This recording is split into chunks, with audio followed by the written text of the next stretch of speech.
20 Sessions. My name is Eboni Harris. And I'm Eliza Volkeen, and we are two brown chicks changing the face of therapy on both sides of the couch. Today we are... studio audience. And I have no clue why you want people to watch us do this all the time. I mean, I guess people watch. I'm just saying. Oh, I forgot about IG. Oh. It's fine. It's fine. Okay, so thank you guys for joining us. Today we're with Erika Ames of Tailwinds Counseling, and we are going to talk about perfectionism. Erika is a very dope therapist who is a licensed clinical social worker. I met her when we worked at a residential treatment facility. No, is that what it's called? Yeah, a residential treatment facility. Like 10 years ago or something. Oh yeah, it was a psych hospital. It was a competency unit. We worked there together and have been friends ever since. She's a really dope therapist who, well, we're not going to talk about that, but she has a practice, and she has a solely online practice. Her clients are based in Texas, correct? Yes. Yes. Okay. And so tell us a little bit more about your practice, how you got into it, what your focus is, things like that. Yeah. Okay. So I got into my practice because of dear sweet Ebony, who was like, "Hey, rent this office from me." That's funny. And that's where it all began. Yeah. My practice is called Tailwinds Counseling. It's kind of based on this research that we tend to value the headwinds that happen in our lives, the things that are against us, and we undervalue the things that are going for us, the tailwinds. So that's kind of where the practice name comes from. I specialize in working with people with anxiety, people with insomnia, cancer-related coping, and then perfectionism that we're going to talk about today. Okay. Awesome. So can you give us, because I feel like perfectionism is another term like narcissism or just overused. And everybody's like, I'm a perfectionist. Right. So can you tell us what a perfectionist is? And am I Yeah. Yeah.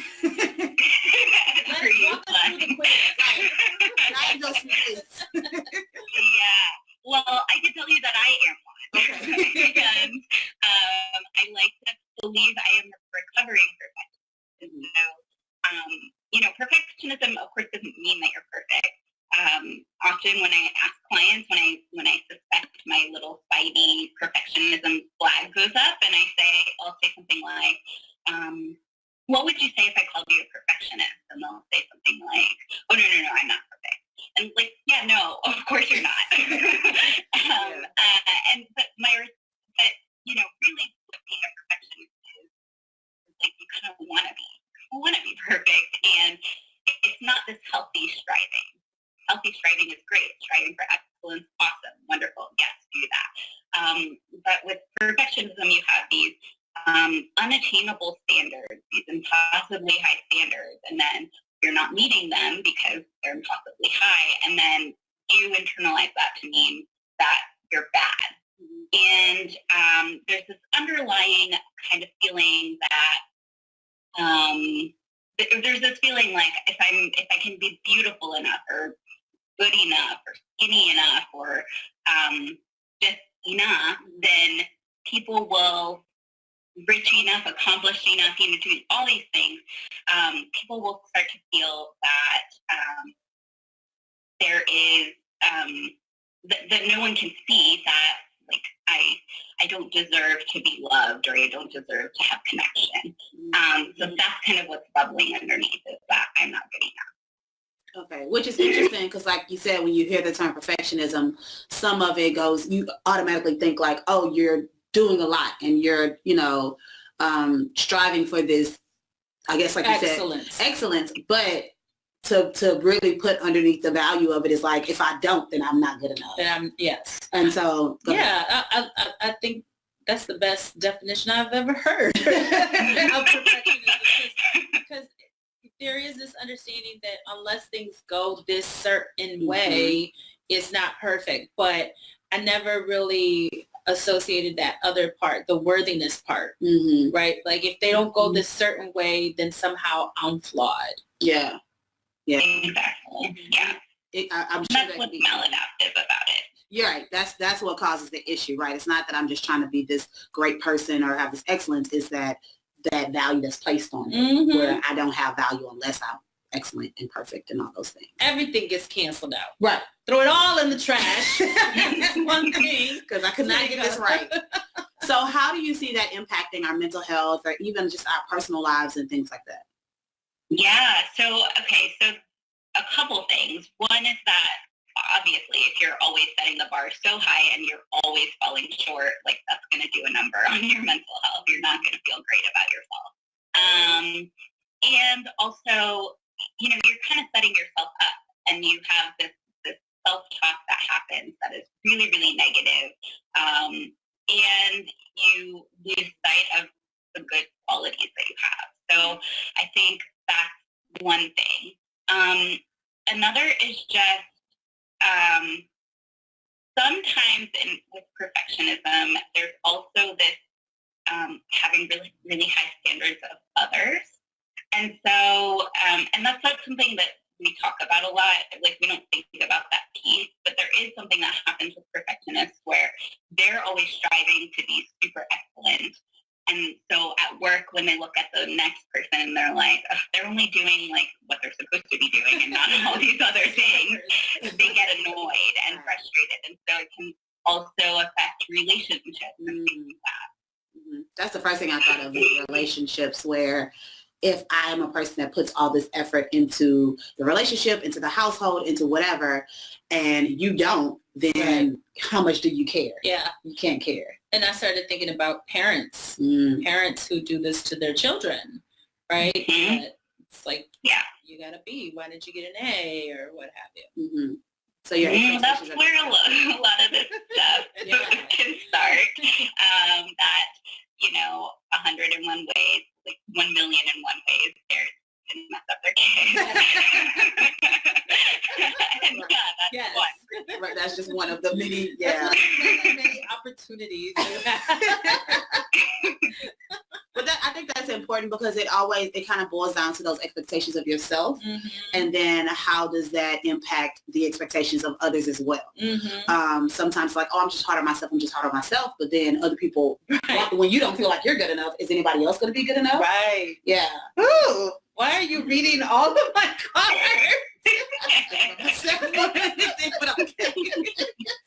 So I know that you have an ebook where you talk about 3 different types of perfectionists. So can you kind of just explain what each of those three are? There's types of perfectionists. Which one do you think you are? Let's see. So actually in the ebook I talk about 2, but there is a third kind of category. And so the first is the procrastinator, and that is the one who gets stuck in this research mode, right? Like, I have to know all of the things before I can start. I have to be smart enough. I have to know, be good enough before I can even start to do the thing. I'm feeling attacked. Getting real defensive over here. And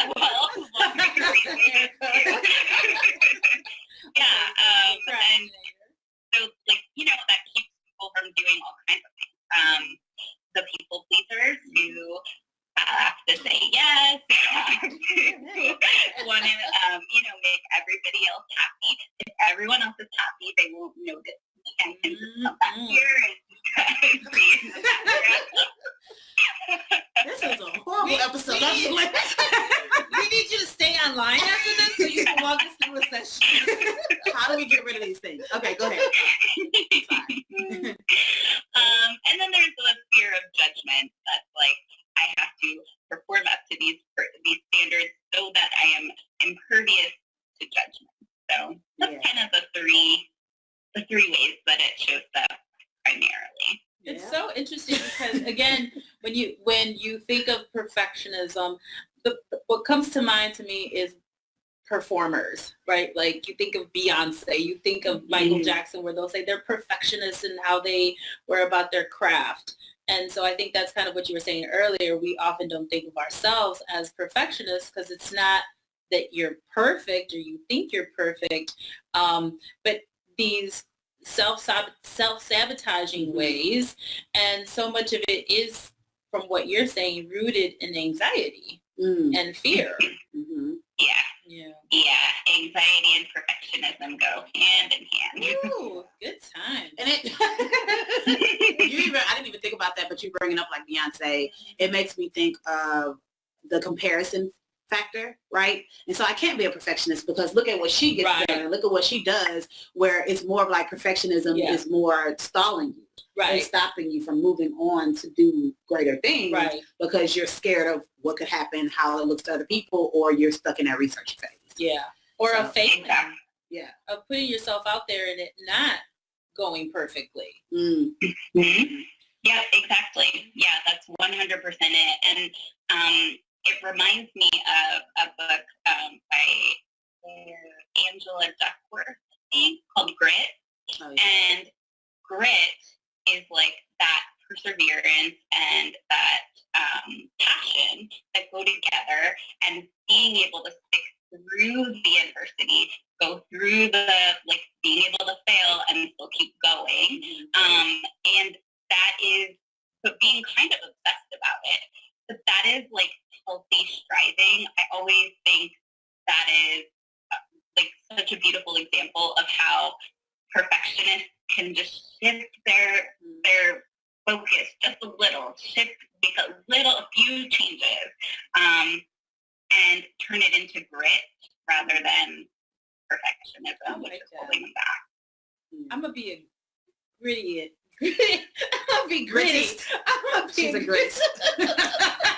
Just make up words up here.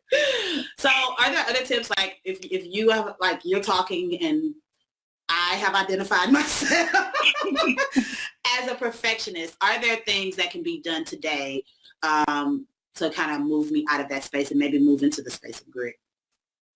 Yeah, I think first and foremost is getting really aligned with what your values are. So, like, taking stock of what your values are, these things that you like, that you must embody.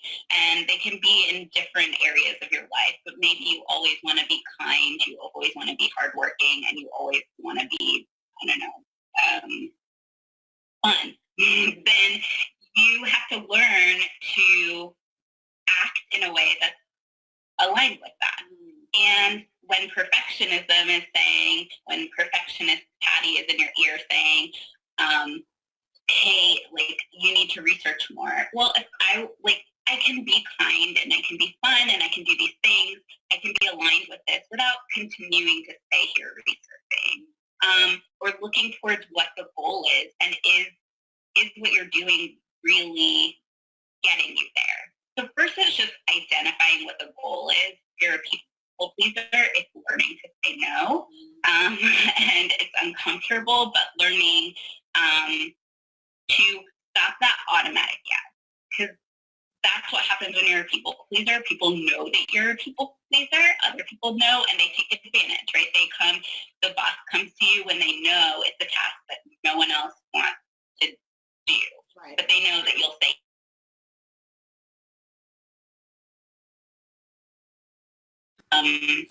that feels good, and can you hear me? Yeah, we can hear you now. Okay. In a way that feels good and connected with those values again. Right. And then for the judgment fearers, I would say you want to really think about how you would talk to a friend if they had the same problem. Usually the fear of judgment is coming from the way that you would judge yourself, which is often much harsher than you would judge other people. Sure. So kind of looking for those from a different perspective there. That's true. And it sounds like even with the judgment one, I wonder if a little bit of it is the fact that you may be judgmental of other people that are doing things, right? Because I can speak for myself where I am very much like what I present to the world, I'm so like, it has to be a certain way because I've seen what other people present. I'm like, oh, well, that's just whatever. And so I feel like I have to go above and beyond as opposed to like you're just putting out good information and that could still be helpful. Yeah. So so I think what you're saying about talking to a friend versus how you judge the world that you don't know and or judge yourself is probably very helpful. Yeah, because we're always more harsh on ourselves than most people are on us or we are on other people. Right, right. And other people probably see more of your value than you do sometimes. So to try to shift that frame of, how you're viewing it can be helpful, I'm sure.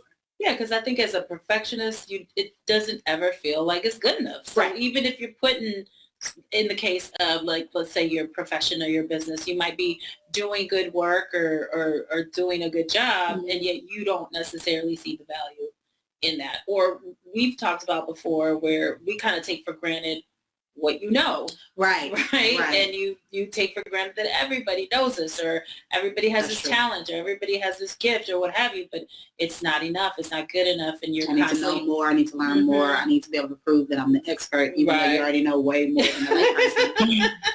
Such a comment. Yeah. So can you tell people? Let's just hold one another. Break. We're going to go speak somewhere right after this. Be in the back of our head, like, let it go. Right. So I want to get into like, how do people get your ebook, and if there are any other resources that you would like to suggest to people? Yeah. Okay. So I think just getting some background on this is a really good place. Is a good place to start. Brené Brown has she's like a super expert on this subject. So I would say watch one of her TED Talks and you'll get a really good idea. Or she was on Super Soul Sunday and she did this. She mentioned perfectionism and it's like the most beautiful definition ever. So I would say start there if you think this is something that's at play for you. And as I mentioned, that healthy striving, I would say read Grit. If you're looking for an example of healthy striving. And then you can get my ebook. You can go bit.ly/stuckonperfect. That's what it's called. There's an ebook and an accompanying audio. Is it all lowercase? Is it all lowercase, Stuck on Perfect? Yes. Okay. And we can drop the link in the feed. And that's how you find the ebook. Yes. Okay. Awesome. Yes, we'll definitely put it in the Facebook comments, and then of course in the show notes we'll have it where you can go and check out this ebook. It's a really easy read. I was able to see it. And it breaks it down, like especially like the steps of what you can do. It's so simple. So it's a really good ebook. So tell us why you are a dope therapist. Because I wear my shirt all around town. Your dope therapist shirt? Yes. I was like, ooh, should I wear it today? But like, I don't know if it would be like like wearing the artist face to a concert. That's funny. But I think also because, I get it. And I know that, how it feels to have someone actually see you and get you and not shy away from the tough stuff and, to call out those microaggressions and sometimes meso and macroaggressions and someone to understand that kind of stuff. Awesome. Yes. That's awesome. Yeah. And why is therapy dope? Oh, therapy is so dope. I love therapy. Yeah. Shout out to my therapist. Therapy is so good. It truly transforms your life. Like, seriously, it changes your whole life, your outlook, just little things that used to be a major struggle become so much easier over time if you stick with it. Therapy is so good. Yes. I agree. No, that's awesome because I feel like we've had so many conversations about just mental health and therapy, obviously because we're both therapists. So that's like the majority of our conversations. But what you said about even why you're a dope therapist is that like validation when you have certain experiences. It's amazing to have somebody say like, oh no, that wasn't okay, instead of just kind of brushing it under the rug. Right. Because I feel like so many experiences we have in life, we're like, is it us? Is it them? Like we're questioning. And so to have somebody validate, like, regardless of what the intention was, whatever you felt about that is okay. That's truly dope. And so that's dope that you're able to do that for your clients. And I just want to say, like, a perfectionism tie in there is that, like, some of this perfectionism comes from us being taught, like, you know, like the people of color need to be better or greater and like do better in order to be seen as equal. Right. So like that comes into play too. Yeah. That's a good tie-in. I didn't even think about that. But yeah, definitely we've been taught that from a very early age to do 10 times better. Oh, for sure. Just to get as much. And so that means that when we do present ourselves to the world, we're very cautious about if we are that 10 times better. Yeah. Awesome. So how do people get in contact with you? If somebody wants to be your client, how do they find you? You're on mental health. You are. Yeah, you can find me at Tailwinds Counseling on social media, tailwindscounseling.com. ErikaAmes.com is not finished yet, but that will be the coaching piece. And you know, normally this is me in my recovery from perfectionism. I need to know that it's there, even though it's not done. Yeah. It's there. And that will be the coaching piece of my practice. I'll find some group coaching and, of course, offering later this year. Fantastic. Awesome. Love it. Yes. Thank you so much for joining us. We really appreciate it. Been wanting to talk to you on here forever. So I'm glad we were able to coordinate it. Make sure that you go and follow Erika across social media. Follow Melanin and Mental Health at Melanin Mental Health on social media, Melanin Health on Twitter. Go to melaninmentalhealth.com. We have some new dope shirts on there that have been getting some traction. So go check that out. As well as, check out Elisa. Go to, what am I doing? Startup Masters. Yes. On, why can I think Sphere. The Sphere, thank you. The Sphere Network. Elisa was on there yesterday, so you can go to thesphere.tv, I believe, and check her out on Startup Masters, talking all about melanin and mental health. Make sure you support and let them know that you're there. And I think that's all we have. That's all we have. So we will talk to y'all next time. Bye.